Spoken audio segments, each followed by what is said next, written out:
colleagues, Senator Gold has found in his toolbox the tool that Senator Furey left him with, the ability to use the power of the government majority to shut down debate. Don't let the form of Senator Gold's motion fool you. Chapter 7 of our rules talks about a motion to allocate time. But what we are talking about in reality is shutting down debate. Let me quote from a few good old Liberals in the good old days. Let me quote Senator Jim Cowan, who is the leader of the opposition. And this is what Senator Cowan said in December 2012. Some honourable senators opposite, and certainly the government, tried to say this is a process issue, not important to Canadians. And of course, the motion before us sounds dry and technical. Time allocation. Who could be interested in that? Let me tell you who is interested. The senators who wanted to add their voice to this debate and who wanted to improve the bill. The thousands of Indigenous people who were never consulted about this bill. The hundreds of thousands of law-abiding firearm owners who were constantly and are constantly being targeted by this government. The millions of Canadians who feel cheated by this move of the government to shut down debate on a bad bill. As I said, the term used in the rules of the Senate is time allocation.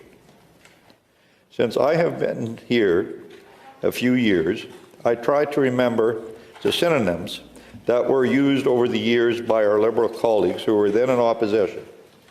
And I think it might help the Trudeau-appointed senators who were not here at that time to understand what time allocation really is. I think that using the words of these old Liberal senators, some of them who are still here, could convince the new Liberal senators, disguised as independents, that Senator Gold's motion is bad. What Senator Gold and the Trudeau government want to do has been described as an effort to do time allocation, do time limitation, invoke closure, curtail debate, limit debate to a maximum degree possible, cut off debate, shut down debate in Parliament, ram C-21 through and cut off debate, run shortcuts around due process, avoid careful scrutiny, silence our voices on the most critical issues facing Canadians, and slam through its agenda without listening either to Parliament or to Canadians. What Senator Gold is doing has been called undemocratic, a guillotine imposed by the government on this chamber, using power to secure more power, the muzzling of Parliament and through that of the Canadian people, an abuse of Parliament, and denying Parliament its right, our duty, to seriously examine what is proposed to be the law of the land. With Senator Gold's motion, we have been told Parliament is being emasculated, and our examination of important government legislation has been radically truncated. This is what Liberal senators said about time allocation 10 years ago or so. Let me quote again Senator Cowan when he speaks about the words time allocation.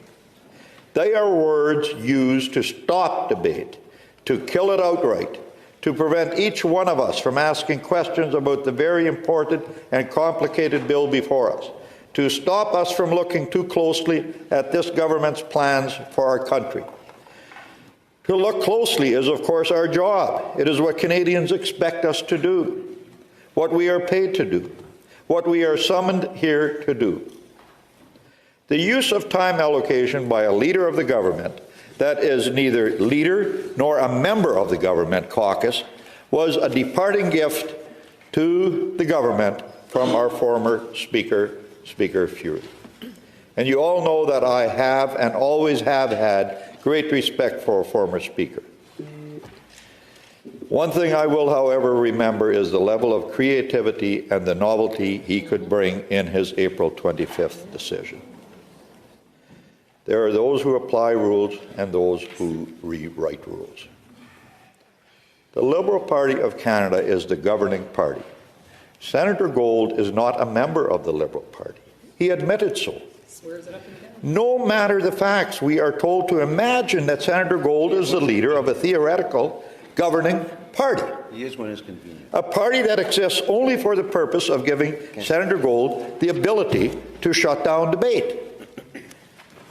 This ruling was wrong then and is still wrong today. It was purely a political decision. In normal circumstances, it would have been reversed by a new speaker, but we are not in normal circumstances. I understand that some of the new senators may not be familiar with the notion of time allocation or closure.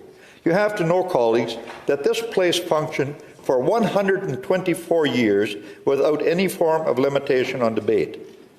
It was a debate on the GST and the antics of the Liberal senators who used their right to debate the bill for weeks and weeks that convinced everyone that the government should have a tool to limit what amounts to filibuster.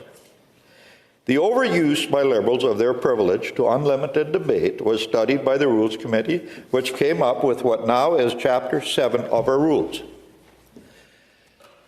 So the use of time allocation is a reaction to a filibuster by the opposition. Again, let me quote my friend Jim Cowan, this time from March 2012. I miss Jim Cowan. I readily acknowledge that there may be circumstances in which proceeding in this way is justified. For instance, when a deliberate filibuster drags on and on. Debate at third reading on Bill C-21 started 1 week ago, on December 6th, when the sponsor, Senator Youssef, spoke. The day after, Senator Boisvenu spoke. Then on Monday, the next sitting, Senator Carignan spoke. And then I spoke yesterday. That's hardly dragging our feet.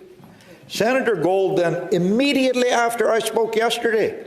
I'm the critic on this bill. Normally I would speak last. I offered to speak early. And I had hardly sat down in my seat. And up jumped Senator Gold to give notice of his time allocation motion. 4 senators spoke at third reading. Every sitting since the bill was introduced at third reading, there was a senator who spoke. That is no filibuster, colleagues, not by any stretch of the imagination. I will continue to quote former Liberal senators. Maybe their words will enlighten senators also appointed by a Liberal Prime Minister. This is what Senator Joan Fraser said in July 2010. There are occasions when time allocation, drastic as it may be necessary. It may be necessary on a major piece of legislation when the opposition is being obstructionist for pure obstructionist's sake. I admit our caucus has sometimes filibustered a bad bill or motion. How can someone seriously accuse us of being obstructionists when we speak on the bill at each sitting? But then we remember that Mark Ariston accused me of holding up the bill before we even had it in the chamber. The Senate never adjourned the debate on third reading of Bill C-21. Not once. Not once. How is this a filibuster? How are we obstructionists? We never hid the fact that we do not like this bill, that we wanted to amend it thoroughly, that if the bill was not amended, we would vote against it. But we were not obstructionists in any way. I submit to you, colleagues, that this use of time allocation has one objective, and one objective only, to shut down the Senate early. It is not used to counter a filibuster. There is no filibuster. That is why the use of time allocation by the government is so outrageous and should be opposed. The other reason usually invoked for imposing the guillotine on debate is the urgency of passing a bill. I am sure that we all agree that debate should be limited when time is of the essence. If a legislature is called upon to pass a bill to stop a strike in a hospital, for instance, where patients are in danger, it is easy to understand that it is fair to put parameters on the duration of the debate. But there is no urgency in the case of C-21. This bill in its current form, or tabled in previous parliaments, has been around for years. And then Public Safety Minister or public safety disaster, as some like to call him, Marco Mendocino, amended the bill and then rejected his own amendments. The legislative process of this bill will become a classic story of what not to do for future generations of parliamentary assistants. C-21 may be important to the Prime Minister. C-21 may be important for some Canadians. But C-21 is not urgent. If it had been urgent, do you think the government would have left it laying in the House of Commons for a year, doing nothing with it? The essence of Bill C-21 merely confirms orders in council that have already been enacted by the government. That is the case with the ban on the purchase and sale of handguns. And it is the case in relation to the expanded definition of prohibited firearms. Even the so-called red flag provisions in the bill duplicate powers that the police and chief firearms officers already possess. Because this bill is not urgent, the use of time allocation by the government should be opposed. As I said before, Senator Gold gave his notice that he intends to vote time allocation. Only 4 senators had spoken at third reading. This means that 90, yes, colleagues, 90 senators have not yet spoken to this bill.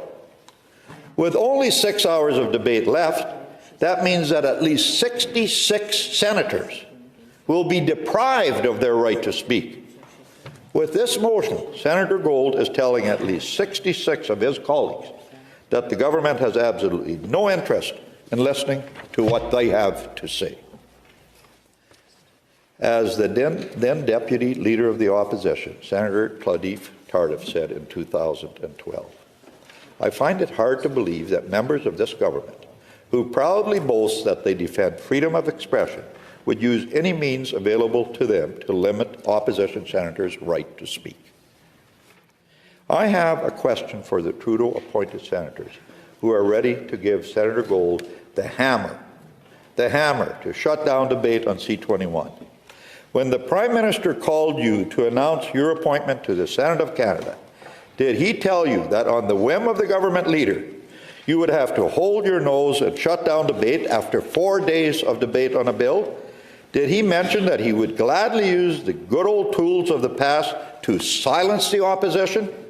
That he would do, with your help, what he and his Liberal senators were denouncing when the Conservative government was doing it? This is what is asked from you today. Senator Gold is telling us, I don't care what senators have to say. The government wants this bill now, and we have to bow to the Prime Minister's wishes. I have given you several quotes from the ghosts of the Liberal past. Let me now quote a senator who ended his Senate career as a member of the PSG in 2012, Senator Dennis Dawson. Well, thank you, Madam Speaker. I think this is where I left off, that I was just saying I had given you several quotes from ghosts of the Liberal Senate past, and I now wanted to give you a quote from a senator who ended his career here with the PSG in 2012, and that's Senator Dawson. And Senator Dawson said, parliamentarians are supposed to debate the government's proposed legislation. They are not supposed to rubber stamp measures proposed by public servants or the executive. They are supposed to carefully consider the measures, talk about them, amend them, study them, and ensure that taxpayers' concerns have been fully expressed. What Senator Gold is doing here tonight is ramming C-21 through and cutting off debate. And this is an affront to our job as senators. We are not here to govern. We are here to hold to account those who do. But to do that, we need the ability to debate legislation and to propose amendments. Senator Gold's motion would not only restrict our ability to debate, it means none of you can present amendments. I repeat, the government is doing that while 90 senators have not spoken to the bill. 90 senators are stripped of their right to present an amendment. 90 senators no longer have the ability to try to improve this flawed bill. Not only does time allocation take away the right of senators to speak on this bill, it silences the voices of all those whom the government failed to consult. If we vote in favor of this motion and allow it to pass, then we are complicit with the government's clear intent to silence those who need to be heard. Colleagues, as you know, stakeholders cannot walk into this chamber and make their view known. We are to represent them. We are required to protect the voices of Canadians who would otherwise not be heard. And today, that is gun owners. Whether you agree with this bill or not, you should support the right of stakeholders to be heard. But this motion removes that. It silences all those voices before they are even heard. Senator Boisvenu put it well when he said, "I will address one of the most obvious things that's missing from the current version of Bill C-21, something that's at the root of all problems with this bill. This flaw is due to the fact that the government held almost no consultations while drafting this bill." Senator Boisvenu went on to give example after example of the government's failure to consult. The Indigenous people were not consulted. Pond Erngut, Vice President of Nunavut Tungavut Incorporated, said, "We understand that Inuit, Teperit, Kanatami, the National Inuit Organization, commonly known as ITK, had received a briefing of the most recent version of the bill shortly before it was tabled in May. However, neither ITK nor NTI has been fully consulted on the language that impacts this bill." Jessica Lazar, Chief of the Mohawk Council of Kanawaki, said, "We only had one meeting, and that wasn't necessarily an adequate consultation, so I wouldn't consider it consultation whatsoever." The government also failed to consult with sport shooters. Sandra Honor, Chair of the Board of Directors of the Shooting Federation of Canada, said, "The Shooting Federation of Canada was not asked to participate in the committee that discussed Bill C-21. Nor did we have letters answered to us after we wrote the minister several times to request. I have no confidence in the minister." We heard yesterday from Senator Deakin. She all of a sudden renewed her confidence in the minister that he promised her something.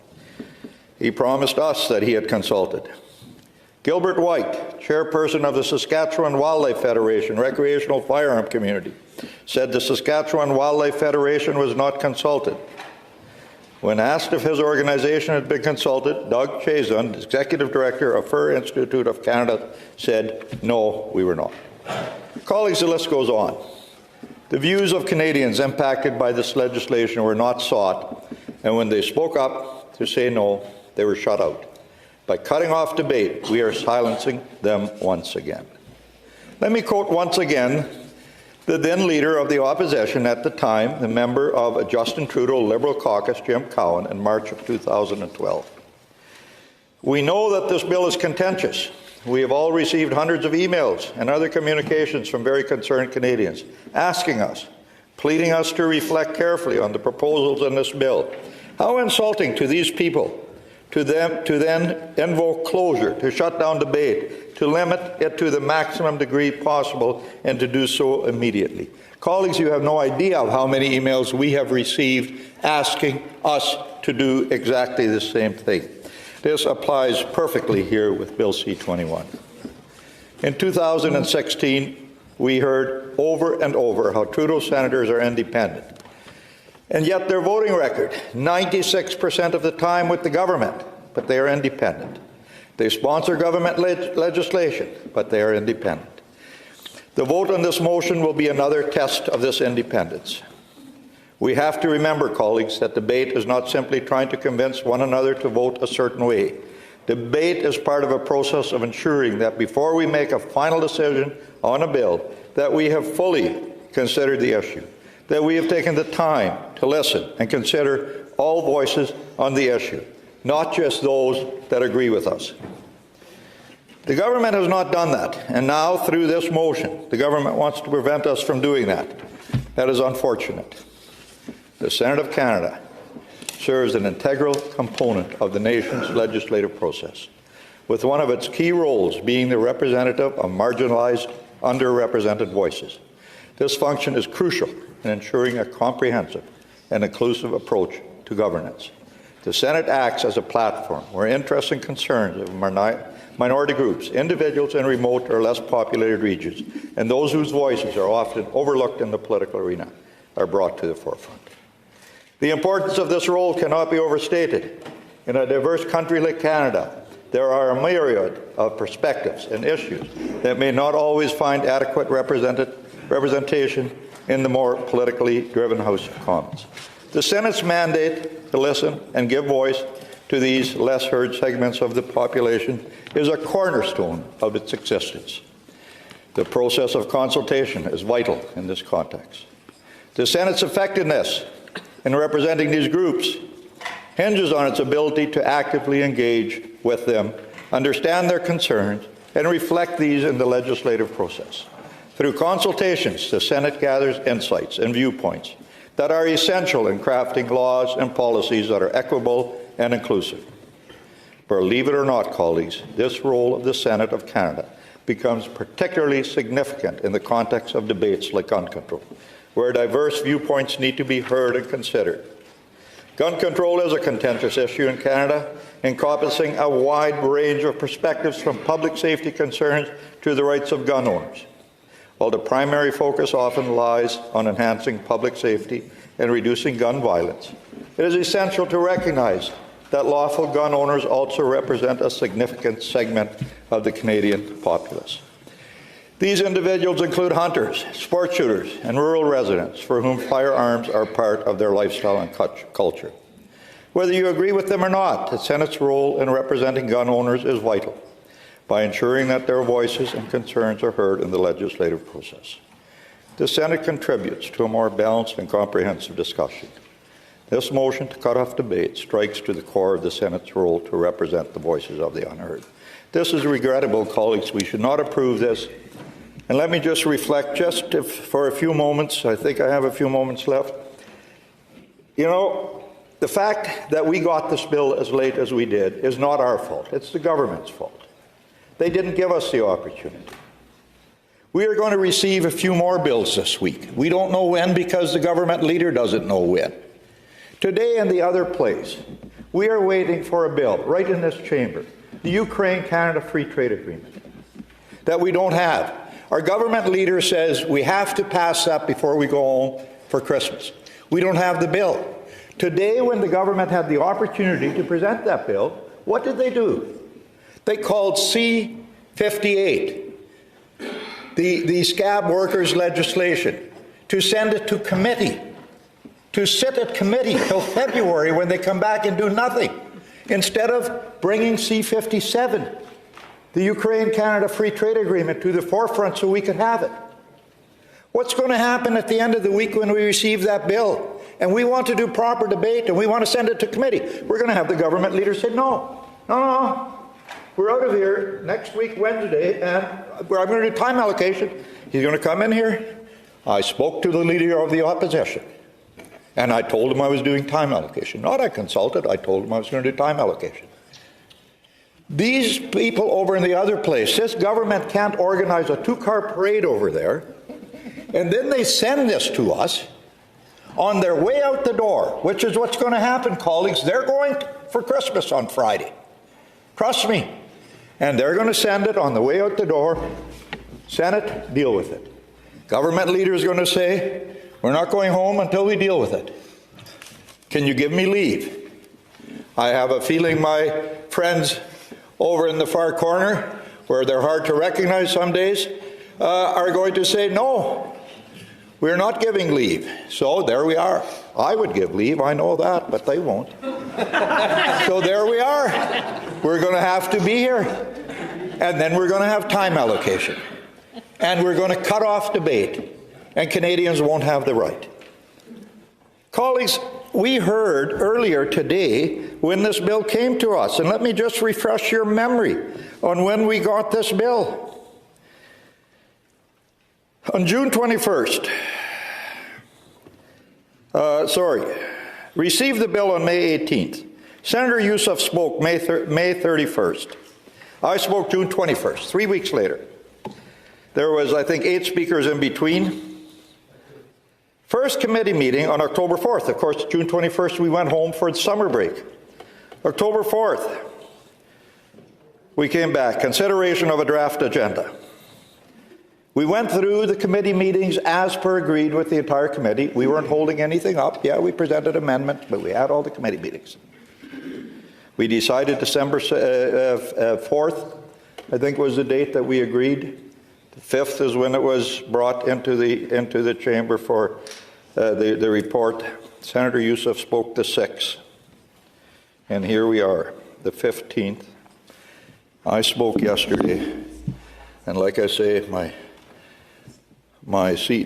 wasn't in my seat when Senator Gold jumped up, and I'm now doing time allocation.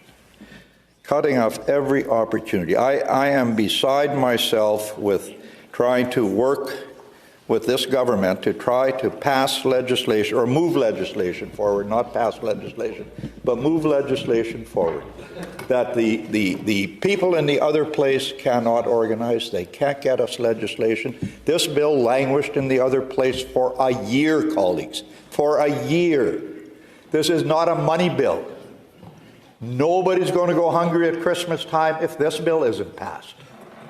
We all know that in due course, the government members, 60-some or 70-some government members here in this chamber, are going to pass this bill. We understand that, and we accept 55. We accept that. But why the hurry?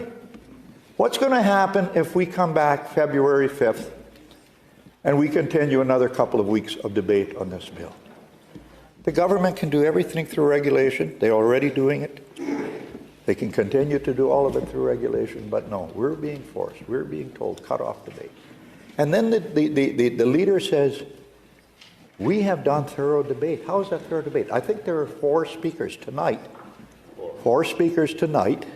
on at least so far, that would like to speak to the main bill when we have our 6 hours later on sometime, and maybe more.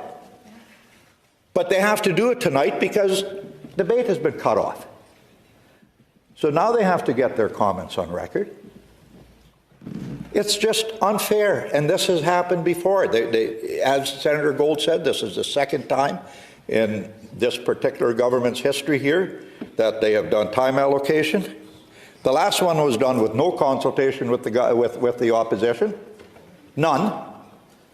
And the Speaker devised a way of calling Senator Gold the leader of the government. He refuses to accept that styling. He says, I am not the leader of the government. And yet he has to be in order to do what he did tonight, Madam Speaker, in order to do what Senator Gold is doing tonight. I challenge you, Madam Speaker, to ask this leader to at least admit that he is the leader of the government. He is the leader of a registered party. He is the leader of the Liberal government of Canada. If he wants to do this, if he does that, if he stands in this chamber, Madam Speaker, and says, I am the leader of the Liberal government, and I invoke closure, I will vote for it. To be or not to be. I will vote for it. Hear, hear. But he won't do that. He won't do that. Hear. Why? He's embarrassed. I would be embarrassed too. I wouldn't want to call myself the leader of that government either. That's true. I wouldn't want to do that. I'm proud to be the leader of the Conservative caucus. Proud. Senator Gold, that's true.